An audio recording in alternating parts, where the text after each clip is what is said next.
Let's just talk quickly about the entrepreneurship process that we'll talk about throughout this course. Let's start with the beginning where opportunities come from.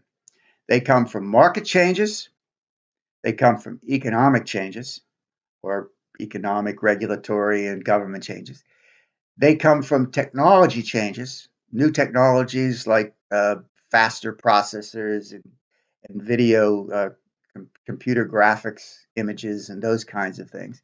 And they come from social changes, demographic changes, immigration in various parts of the United States and around the world, new opportunities develop.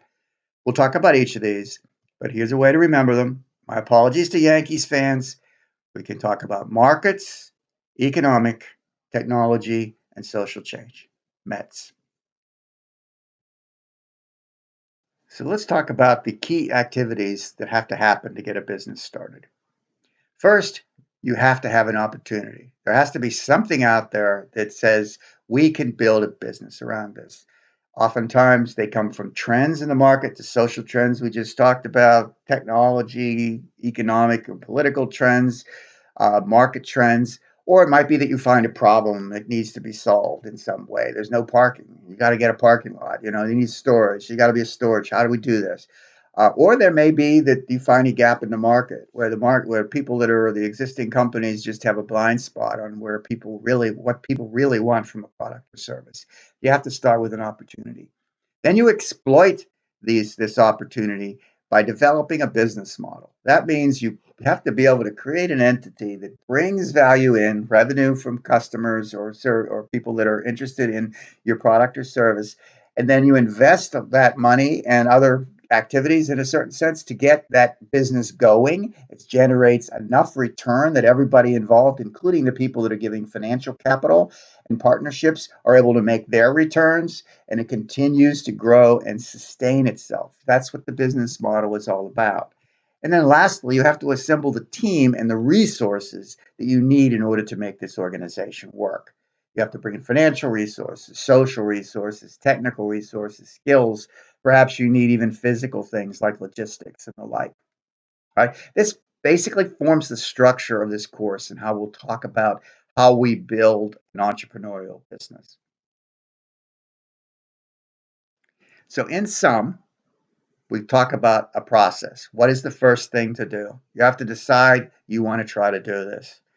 You want to understand how much work and activity is necessary to do this 24 hours a day, 7 days a week, 365 days a year, probably for 5 years at a minimum.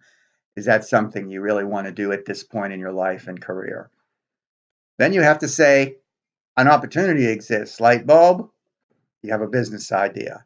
Then you say, okay, let's do this thing. Let's decide to proceed. And you assemble the team and resources that you need to do that.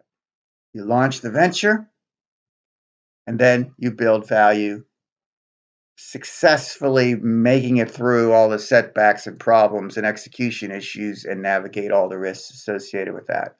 And there is one last step, and that step is harvest the rewards. The way you get investors and participants involved, they don't want to do this forever. Usually, investors are looking for 5 years, something like that, 3 to 5 years investment time horizon. You need them to have a way to make their money back. And then you have created a sustainable business and you can get them to have their money back. That's usually something like a opportunity to sell the business or an initial public offering. Sometimes investors stay with you longer if you're really showing a lot of success. This is the process that we'll continually come back to throughout the courses. Well, thank you for listening to this first module.